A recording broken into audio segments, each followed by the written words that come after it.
everybody. My name's Nina Massey, and this is Neena Expressions. Today we have a very special guest with us, Sade Laverne. Hi, Sade. Hi, thank you for having me here. Of course, thank you for being here today. So my channel is about transformation and healing, and I have a YouTube channel called Neena Expressions. So this is where I'll be posting our video today. And the reason that we're doing this video is because I saw some of your Facebook posts and I really just resonate a lot with your healing journey that you're on, and also really just your sincerity and how you're sharing everything. It's very touching. And I know that we met years ago. I was trying to remember which year it was, but like at that time, you were very interested in dance and that's kind of all I know about you. So from that moment forward, I would love for you to share your story with us. Yeah, absolutely. Yeah, so it was such an incredible synchronicity how we met each other. I believe it was late 2018, might have Okay. been 2019. Um, and so you were my Uber driver, and I just remember that we had some very profound discussions, and it was at nighttime, so I didn't even really like I was in the back and I couldn't see you, and by the end, like you just gave me your business card, and I was like, wow, I really had such an amazing time in this Uber ride. But then after adding each other on Facebook, it was like that was the end of the story. So I love how we were able to like circle into each other's lives again. Just such a beautiful synchronicity.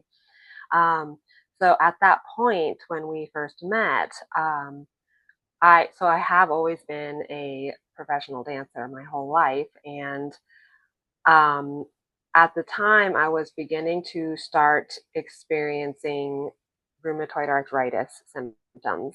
And I was already aware of my role as a dancer and how was that relating to rheumatoid arthritis and how was that relating to illness and pain and just relating to the body in terms of like almost like an initiation or what is being asked of me by experiencing this illness that is affecting my physical body. And so the story just grew more and more intense from there. As a very natural medicine, holistically inclined woman, Mm. I felt very adamant about not using pharmaceuticals to mask my symptoms because I knew that anything that the doctors prescribed to me was just going to be a mask and it could even actually do more harm than good in the long run, and that it would impede my body from being able to heal the root cause of the rheumatoid arthritis down the line. Mhm. So I had a very intense decision to make at that time about moving forward, what do I want to do about this? And in a lot of ways, I also didn't know what I was coming up against. I didn't really know what I was in for by making that decision. But I did decide to just try and find the natural route to heal rheumatoid arthritis. And I also really stepped into a place of faith at that point. It was asking me to come into a greater and deeper belief and getting more comfortable with God and surrender at that point. Mhm. And I believe in God in many different shapes and forms and expressions. So with passing time, the rheumatoid arthritis, and from here I'll just call it RA, it did get worse and worse, and my symptoms got so bad to the point where I could barely walk without I was taking like, trying to take Advil and things like that, just anything to try and cope with the symptoms. And Mhm. I was actually going to hair school at the time. My career as a dancer stopped and I transitioned to DJing. Um, but eventually I had to drop out of hair school because it was 10 hours a day on my feet. Mm-hmm. And then I was actually working in a health center at the time as well. And eventually I also had to quit my job at the health center because it became so debilitating that I couldn't even help the patients that were coming into the health center because like they were helping me. You know what I mean? So just this story just began to unravel for myself about who I thought that I was. And I continue to constantly do research and experiment and what herbs can I take and what is the root cause and what is just every I was grasping constantly outside myself to try and find answers because the the sensation that was coming over me was why me, and is this really all there is this really going to be my story for the rest of my life? And it was about I want to say maybe 3 years ago now that um, it eventually it did become so bad that I was no longer able to stand up anymore. And so in the last couple of years, I have experienced complete fusion in both of my knees. And so I'm no longer able to stand up or walk, and I've become wheelchair bound. And it's a pretty heavy experience to go from being a professional dancer to being in a wheelchair and not being able to walk. And I spent many, many years in bed in a victim state of this is the dark night of the soul, right? Like this is the rock bottom, and how am I going to who is going to save me from this? And as I had said before, I was able to build a much deeper relationship with source at that point because I finally got to the point where I realized I need to ask for help. Whoever is listening, please help me. And so in 2021, I was tired of feeling sorry for myself. And I had that push of this is happening for a reason. And if I don't step into the invitation, I'm going to dissolve and wither away, and my life will just end here. So I decided to become a health coach. I got my holistic health coaching certification because Wow. I was like, even if I don't have the answers yet, this experience has given me so much. There's such a gift that comes from having what feels like having your entire life taken away from you, and you're left in this vessel of medicine that's just asking you to then fill it, and you have to decide, well, what am I filling this vessel with now? Yeah. So I became a holistic health coach, and I can keep going with how things Well, started to transition from there. But I mean, I would love to hear about how you're working with people and how that's helped you heal. mhm. Yeah, so the way it was about 2 years of really just diligent behind the scenes working of how am I going to launch, like how am I going to show up online and be able to meet with people and start to serve them, because I wasn't even sure how I could serve, because like that imposter syndrome really came online, right? Of like, well, you didn't cure your RA and you're not walking, you're not like, what can you prove to people? And so I really did a lot of inner work around that. And I will honestly say that it wasn't until because I experienced so much with very extreme dieting and all of these different desperate attempts to cure the disease, I had learning experience after learning experience after learning experience. And it wasn't until I would say maybe October, November of last year that I was able to turn around kind of the hole that I dug myself into by doing such extreme dieting and extreme measures to try and heal myself. And Mm. I was able to turn around food intolerances that I had developed, and extreme blood sugar imbalances. And there's such a number of different symptoms that I actually created and added to the RA diagnosis. And, just because I was essentially hurting myself in attempts to heal myself. And once I was able to switch the food story around into something that felt very balanced and nourishing for me.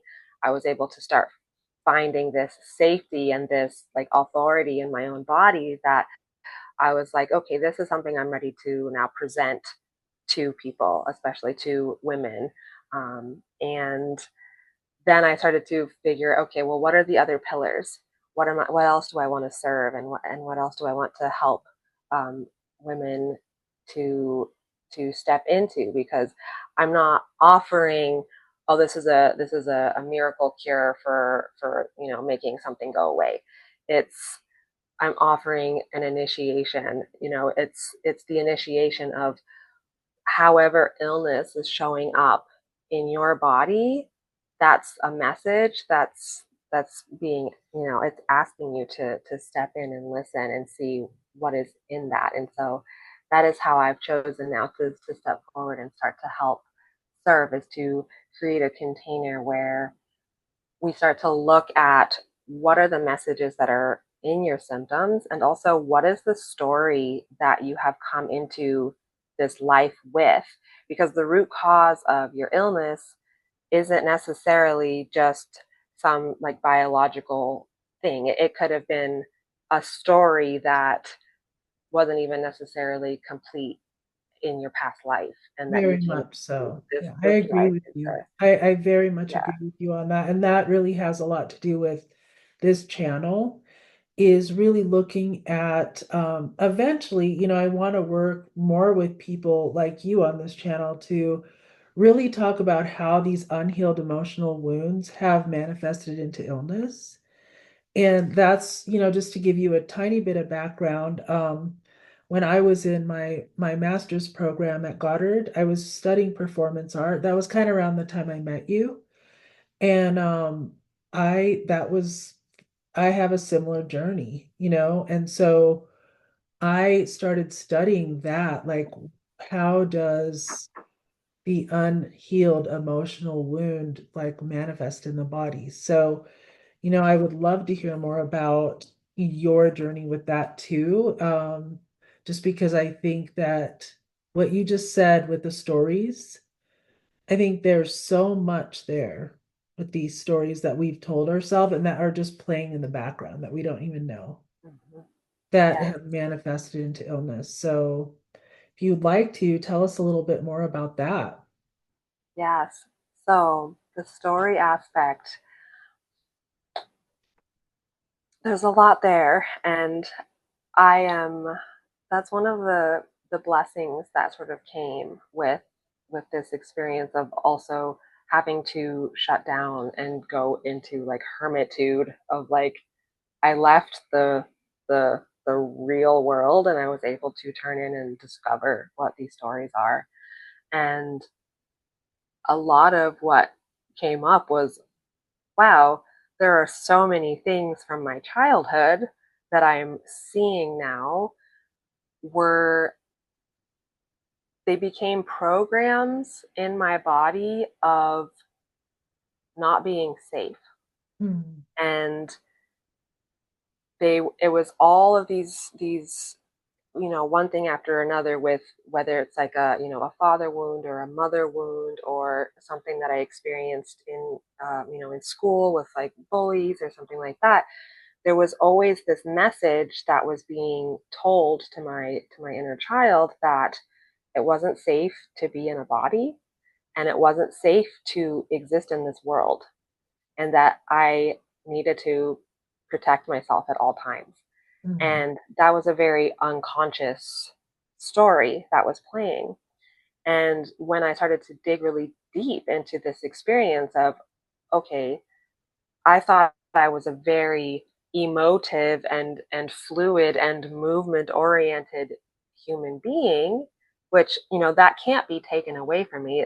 the experience that I'm having of immobility is, to me, I believe it is like an illusion. It is a hologram that I get to dissolve. And Wow. so I feel as though the story of the immobility is an expression of how, like, my soul at a core level was holding itself in a rigid state in order to protect itself, because it didn't feel safe to be in physicality or in reality at all. And so I see how these stories, they if we don't take the time to look at them, to be in this like kind of inquisitive curiosity with ourself and our stories and what's like in our psyche and our subconscious, those imprints start to choose a physical manifestation in order to get you to look at them, because it's like turning the volume up. It's like speaking louder and louder and louder. Please, hey, where you put your attention, that's where the healing is. Hmm. And so my body decided to scream at full volume, and it took me years to actually even feel safe enough to look at what was being said and what was being expressed. And when I started to settle into that, and this, the safety was a surrendering. It was a very radical form of surrendering, because my system, which didn't feel safe before, thought that surrendering and letting go was like a death. Was I'm going to not be safe anymore. I'm gonna drown, or I'm gonna whatever these the my nervous system was afraid of with letting go. And it was like, if you let go, you're giving up. And if you let go, you're weak. And to be honest, I got to a point where I was very much like, I can't fight anymore. I was fighting, and now I'm like, I can't fight anymore. I have to I have to let go, because I don't have any energy left to fight this. Mhm. And when I did, because I was fighting like the standing up thing, I was with crutches. One of my knees was already fused. I was trying to get up every day to walk to the bathroom. It would take me like 20 minutes to go from the bathroom door to the toilet. But I refused to be in a wheelchair. And because I was like, once I sit down and I stop doing this, that will be the last time that I do this.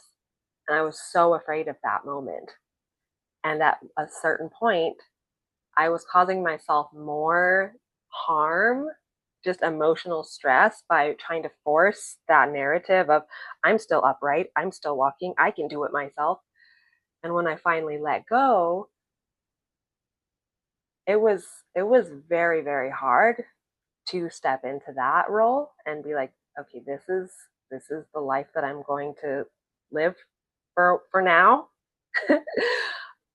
But then I also found a sense of peace of, oh my gosh, like, wait, I don't have to dread the pain of of these tasks that are no longer reasonable for me to complete. And it was a very long unfolding, but I was able to start to find these places of exhale, of peace, of softness, of not fighting, but of surrender. And that is when the space within my system started to find ways to let the story rise to the surface for me to look at and pull wisdom out of. And that is absolutely the biggest thing that has created the opportunity for there to be shifts in my experience. And I can absolutely say that the actual like biological experience of illness that I have today is about 10% of what it was a couple I maybe 2 saw that years. on your post from yesterday. You look radiant, you know? Thank you Like so I much. feel like there's so many things I'd love to ask you about, like about the food and just different specifics. But because of our time today, I thought I'd ask you, and you've started to already go there already. I want to ask you what your biggest inspirations have been and then your biggest struggles, Mm, maybe a couple of each. yeah. I think I'm going to start with struggles. The biggest struggle that I can think of right now is working with paradox and finding this in between line of where does surrender come in and meet like discipline and motivation and like that refusal to give up. And I really see them as like this masculine feminine coming together, Interesting. because the feminine is very in this like let's go with the flow and like receive this experience, and that in itself is requires a lot of strength, but that's the feminine strength. It's a very different Mhm. kind of strength. And then the masculine side of it is the discipline. It's the warrior force that says I am not going to let this current experience of whatever it is that I don't resonate or whatever it is that I feel is not completely, the future vision that I have for myself, not becoming complacent to what is currently being experienced, and having that energy to build a new future for yourself. And so the struggle for me has been, okay, when am I fighting and when am I creating for myself? And I definitely have this thing that comes up, this kind of creature that comes and rears its head in my face all the time of like, what if I'm not going to find a way to walk again? What if this is all there is? Mhm. And so I the struggle, the nuance part that comes up again with that is, am I, because I know I have the conviction of I will find a way. There is a way, and I believe that I'm meant to walk again. Mhm. Absolutely, I'm meant to dance and start a family, and there's so much lying ahead for me. Mhm. And I have that, and then I also have this little part of myself that's like, are you just dissociating, or are you in denial or numbing yourself from accepting any reality where that's not the case? And so I get to look at that all the time, and honestly for myself I've decided it's not helpful or useful. It doesn't fertilize like growth in me right now that I'm able to hold, Mhm. for me to look deeper into what if I don't get better? Like, what if I don't walk again? I Right. had to make the decision at this time that is not going to help me with my healing, because there's a lot of emotions that come with that I know I'm not ready to hold. So I feel the wind in my sails right now is the belief that I am going to have the future that I envision and that I'm hoping God wants for me.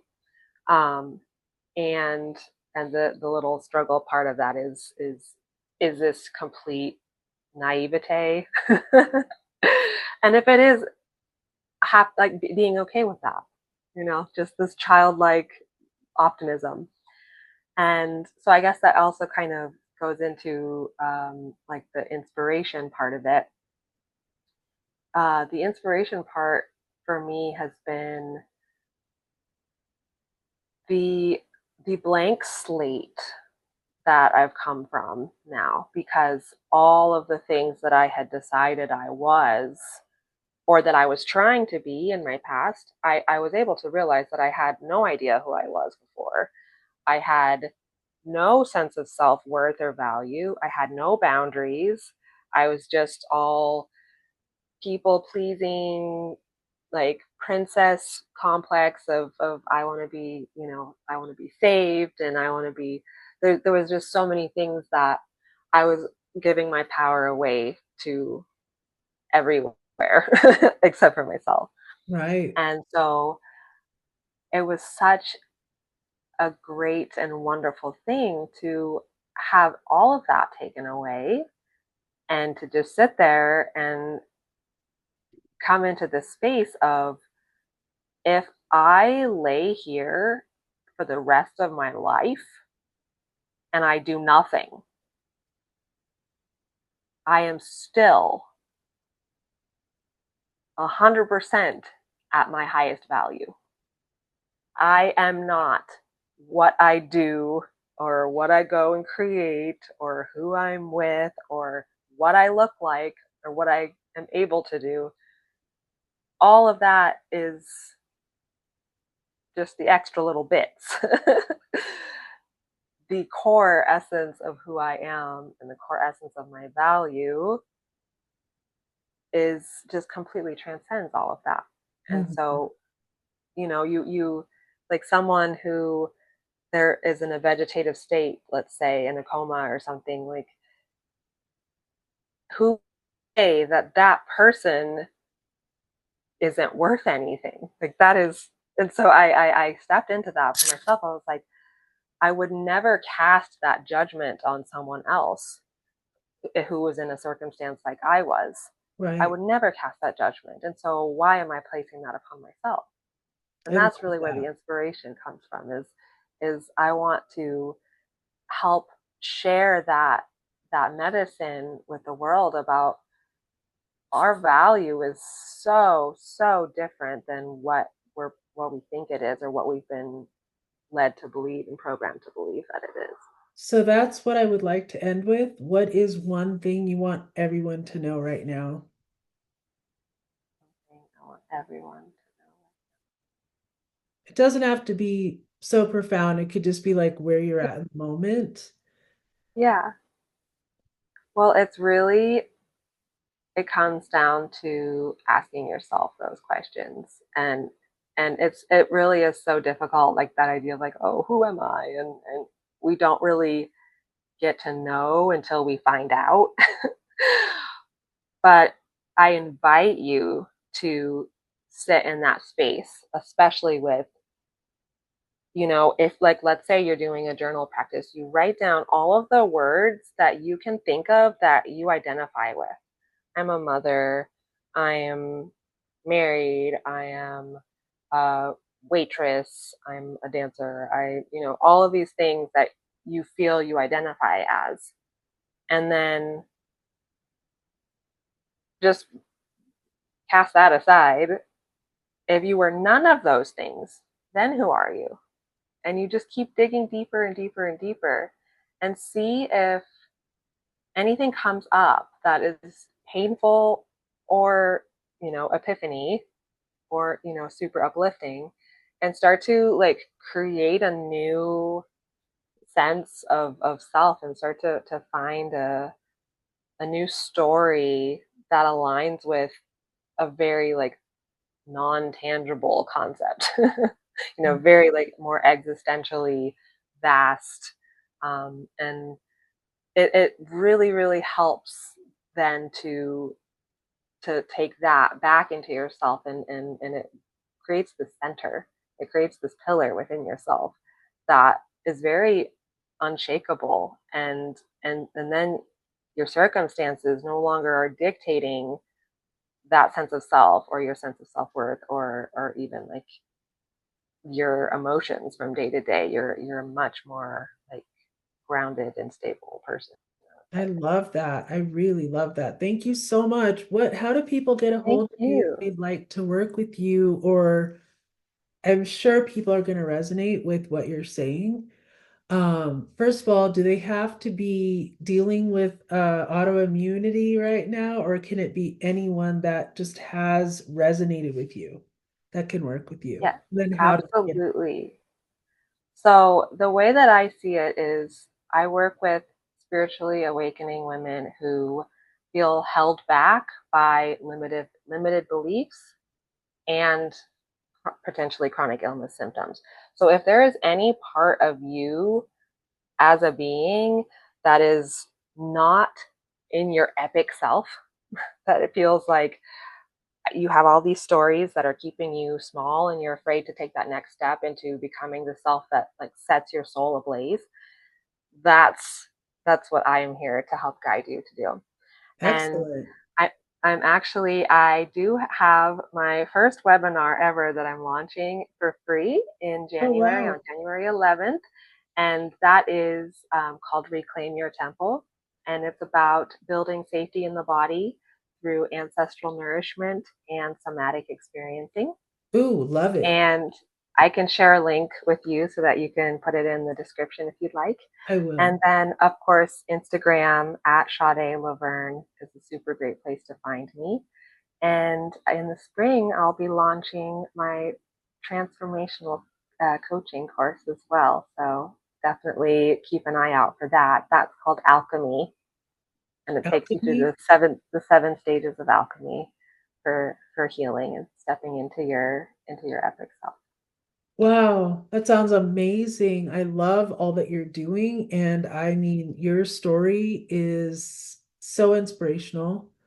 I just, as you were talking, I kept thinking maybe something forced you to slow down so that you could now produce all of these creative adventures. And I'm just so glad that Absolutely. we've reconnected this way because I'm doing some cool stuff too, and I'd like to collaborate with you That and sounds awesome. continue the conversation.